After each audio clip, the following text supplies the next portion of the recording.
The navy blue credit card was sitting right next to my water glass on the sticky restaurant table when my 6-year-old grandson Leo picked it up with sticky fingers. He turned the plastic over, marveling at the shiny chip. Before I could reach out and gently take it back from him, my daughter Brenda snatched it from his little hands and held it up to the natural light streaming through the diner window. At Sunday brunch, my daughter showed my credit card to the rest of the table and said, "Mom, it's always declined. Why do you even carry this thing around anymore?" She didn't lower her voice. The couple at the booth next to us actually stopped chewing their pancakes to look over. Across the table, Brenda's husband, Greg, let out a loud, mocking laugh, nearly spilling his orange juice. He wiped his mouth with a napkin, shaking his head.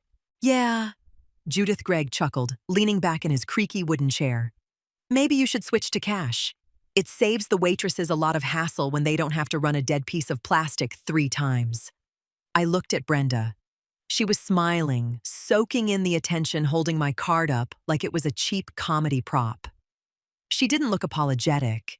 She looked victorious, completely comfortable, humiliating her 65-year-old widowed mother in front of a crowded diner and her own child. I didn't cry. I didn't defend myself. I didn't explain that the card wasn't declined because I was broke. I simply reached across the table, took my card from her perfectly manicured fingers, and slid it back into my leather wallet. I stood up, smoothing the wrinkles from my linen slacks. I reached into my purse, pulled out a crisp $20 bill, and set it carefully beside my untouched coffee cup to cover my drink and the tip. "Where are you going?" Brenda asked, her smug smile finally slipping. "We haven't even ordered our food yet." "I have things to do," I replied quietly, turning my back on them. I walked out of the diner without another word. The drive back to my house was completely silent. I didn't turn on the radio. I just watched the familiar suburban streets roll by, feeling a profound sense of clarity wash over me. For 3 years since my husband passed away, I had let Brenda and Greg treat me like an inconvenience that doubled as an ATM. When I walked through my front door, the quiet of my own home felt like a warm embrace. I set my keys in the ceramic bowl in the hallway, made myself a cup of chamomile tea, and sat at the kitchen island. I pulled the navy blue credit card from my wallet and set it on the granite counter. The card hadn't declined at the grocery store last week because I was out of money. It declined because I had deliberately locked it using my banking app. I locked it the moment I noticed Brenda, who was an authorized user for emergencies only, had tried to charge $400 at a luxury hair salon. She thought I was too old to monitor my notifications. She was wrong. My phone buzzed on the counter at exactly 8:15 p.m. It was a text message from Brenda. There was no apology for the brunch incident. No asking if I got home safe. The message simply read, "Remember the bank loan. It pulls on the 15th. I stared at the glowing screen. The bank loan. 3 years ago, Brenda and Greg had bought a house they couldn't afford. To help them qualify, I didn't co-sign, but I agreed to a personal arrangement. Every month on the 14th, I manually transferred $1,200 from my savings account into Brenda's checking account so she could cover the mortgage payment that automatically pulled on the 15th. I had done this without fail for 36 months. I picked up my phone and typed my response slowly. "Always do." I hit send. I set the phone down, opened my laptop, and took a deep breath. She didn't know what I'd done, and she had no idea what I was about to do. Monday morning arrived with crisp, cool air. I woke up at 6, brewed a pot of strong black coffee, and carried my mug to the home office. The house was perfectly still. I opened my laptop and logged directly into my secure banking portal.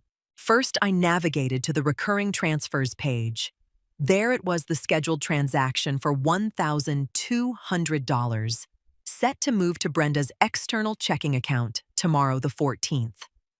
I hovered my mouse over the small trash can icon next to the transfer rule. I didn't hesitate. I clicked delete. A prompt asked if I was sure I wanted to cancel this recurring transfer. I clicked yes. Next, I went to the credit card management tab. I found Brenda's name listed under authorized users.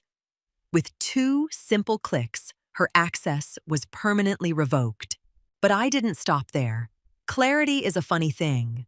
Once you start seeing the boundaries you need to draw, you see them everywhere. I opened a new tab and logged into my cellular provider. I was paying the family plan that included Brenda Gregg and even Greg's iPad. I selected their lines, opted to separate the accounts, and transferred their billing responsibility. They would get a text notification from the carrier giving them 48 hours to add their own payment method before their service stopped. Finally, I walked into my guest bedroom. In the corner sat a plastic bin filled with toys, extra clothes, and a car seat base I used when I babysat Leo. I packed everything neatly into the bin, carried it out to the garage, and set it on the shelf. I was done being the default unpaid nanny who got mocked for her trouble. I closed the garage door, walked back inside, and wiped down my kitchen counters. It was only 8 in the morning, and I had successfully untangled my entire financial life from my daughters. I poured myself a second cup of coffee, feeling lighter than I had in years. Tuesday morning, the 14th, was beautiful. I spent the early hours in my backyard tending to the large hydrangea bushes that lined the cedar fence. The soil was damp and rich, and working with my hands always grounded me. Around 10 o'clock, my phone rang. The caller ID showed a picture of my son, Michael. He lived in Chicago, completely independent, building his own life as an architect. We didn't talk every single day, but when we did, it was always respectful and warm. Morning, Mom. Michael said, his voice cheerful over the line. Just wanted to check in. How was the weekend? I stood up, wiping the gardening dirt from my knees, and leaned against the wooden fence. It was illuminating, Michael. I had brunch with your sister and Greg on Sunday. I told him exactly what happened. I kept my voice steady, relaying the incident with the credit card, the loud mocking in the diner, and the text message about the loan. Then I told him about my Monday morning activities on the computer. Michael was silent for a long moment. Then a low chuckle came through the speaker. Mom, I've been telling you for 2 years that Brenda uses you. I'm just sorry she embarrassed you in public like that. But I am incredibly proud of you for cutting the cord. I'm not angry, strangely enough, I replied, watching a robin land on the bird bath. I just realized that I have been funding my own disrespect. I decided to stop purchasing that particular product. What do you think she's going to do when the mortgage pulls tomorrow and the money isn't there? Michael asked, a hint of concern creeping into his tone. She is a 35-year-old woman with a full-time job and a working husband. I answered simply. She will have to figure it out. We said our goodbyes. I spent the rest of the day reading a novel on my back porch. I knew the storm was brewing, but inside my property lines, the weather was absolutely perfect. Wednesday the 15th arrived exactly as scheduled. I went about my normal routine, making oatmeal, reading the morning news online, and doing a crossword puzzle. I didn't constantly check my phone. I left it on the kitchen counter while I vacuumed the living room rug. When I finally picked up the device at noon, the screen was lit up with notifications. 14 missed calls, 22 text messages, all from Brenda. 10:14 a.m. Mom, did you forget the transfer? It hasn't hit my account yet. 10:30 a.m. Mom, pick up. The bank is going to pull the mortgage at noon. 11:05 a.m. Why isn't my phone data working? Verizon just sent me a weird message. 11:45 a.m. Mom, my card just declined at the grocery store. What is going on? Call me back right now. I unlocked my phone, opened the message thread, and slowly typed my reply. I didn't use all caps, and I didn't use exclamation points. I simply stated the new reality. Brenda, I have permanently canceled the monthly transfers, removed you from my credit card, and separated our phone plans. Since my card is always declined, I realized I am no longer in a financial position to support your household. Please manage your own expenses from now on. I pressed send and placed the phone face down on the counter. Less than 10 seconds later, it began to vibrate violently against the granite. The caller ID flashed Greg's name. I let it ring until it went to voicemail. They were panicking. For 3 years, they had lived beyond their means, using my bank account as a shock absorber for their lifestyle choices. They had assumed my silence meant I was weak, that my willingness to help meant I was blind. The phone beeped again. A new text from Brenda. You can't do this. We are coming over right now. I read the message, locked the screen, and walked over to my front door. I checked the deadbolt. Feeling completely calm. Let them come. It took them exactly 20 minutes to drive from their neighborhood to mine. I heard the heavy engine of their SUV roar into my driveway, followed by the aggressive slamming of 2 car doors.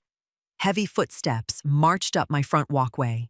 I was standing in the foyer looking through the glass of the storm door when Greg shoved his key into the front lock.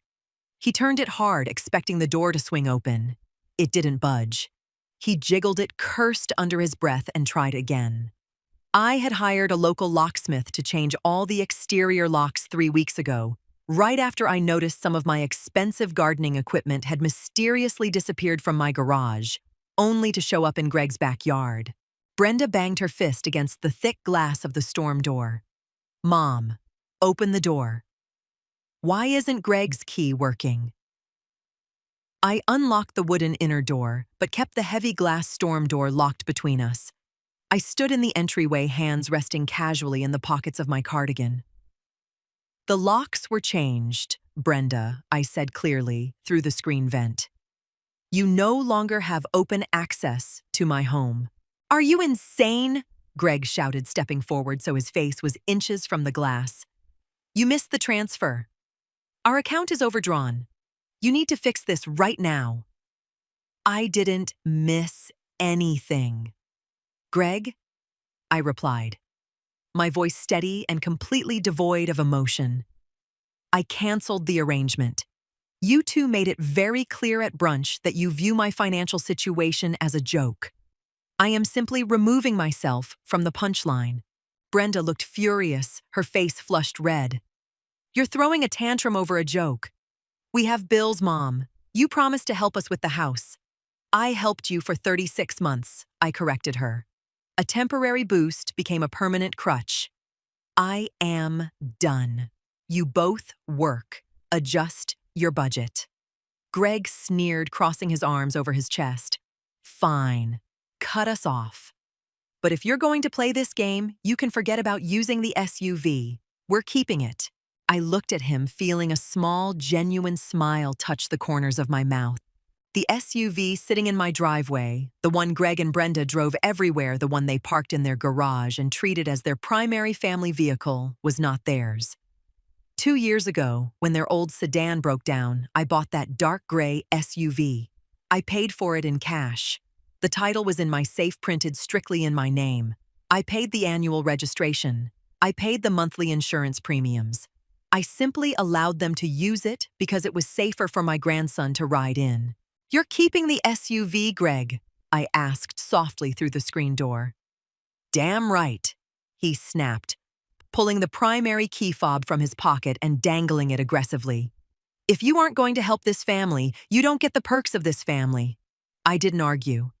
I reached into my cardigan pocket and pulled out my heavy keychain. Attached to it was the shiny spare fob the dealership had given me. I pressed the small red alarm button. Immediately, the SUV in the driveway began honking loudly, the headlights flashing in aggressive bursts. Greg jumped backward, startled by the sudden noise. Brenda covered her ears. I pressed the button again to silence the alarm, then unlocked the storm door and stepped out onto the porch.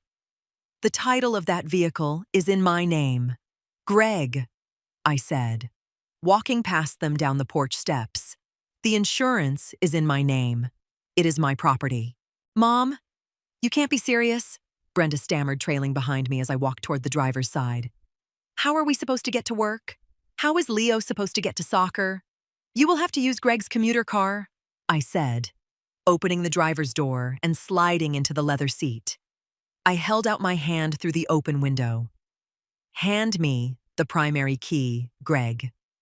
Or I will simply deactivate it at the dealership tomorrow. Greg's face turned purple. He stared at me, realizing he had absolutely zero leverage. Without a word, he slammed the primary fob into my open palm. I rolled up the window, put the car in reverse, and backed it straight into my open garage. The fallout was predictably chaotic, but none of it touched me directly. By Thursday evening, Brenda had resorted to her favorite tactic, playing the victim to an audience. My phone buzzed on the coffee table. She had created a new family group chat, including my sister, two of my nieces, and my son Michael. Brenda, I just want everyone to know that Mom has completely abandoned us.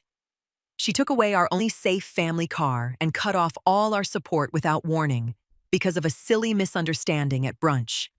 I read the message while sipping a glass of iced tea. I didn't feel the sudden rush of anxiety I used to feel when Brenda tried to publicly shame me.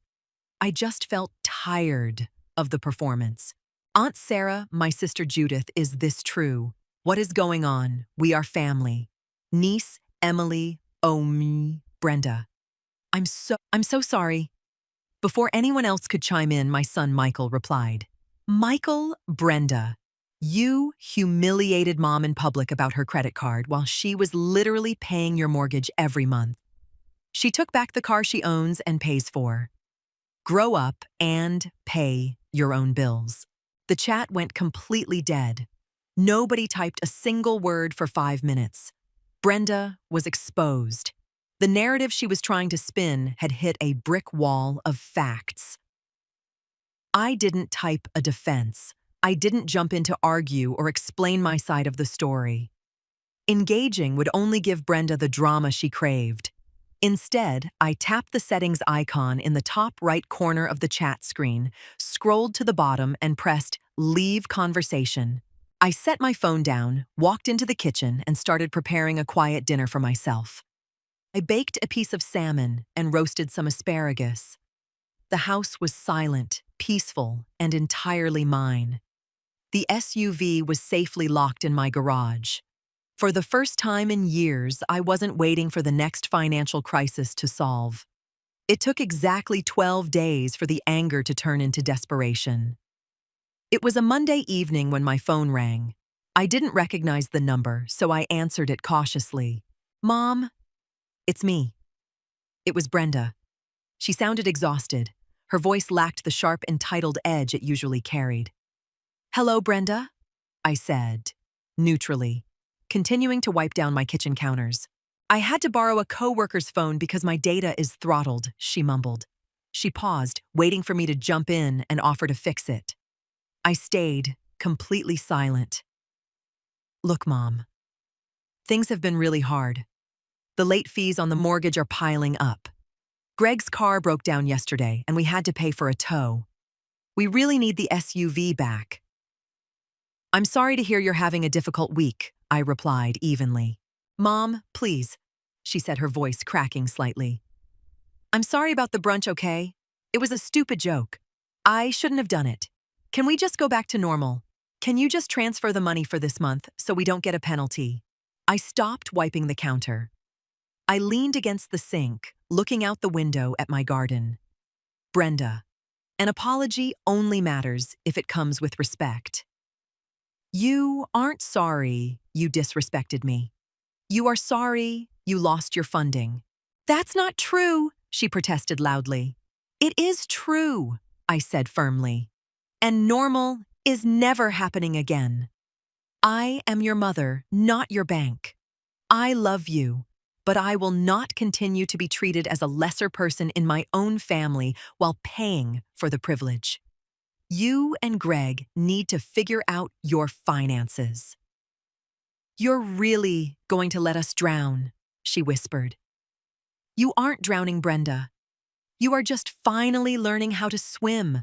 I didn't wait for her to argue. I pressed the red button and hung up the phone. I knew it sounded harsh, but it was the most honest boundary I had ever set. 6 months passed without a single request for money.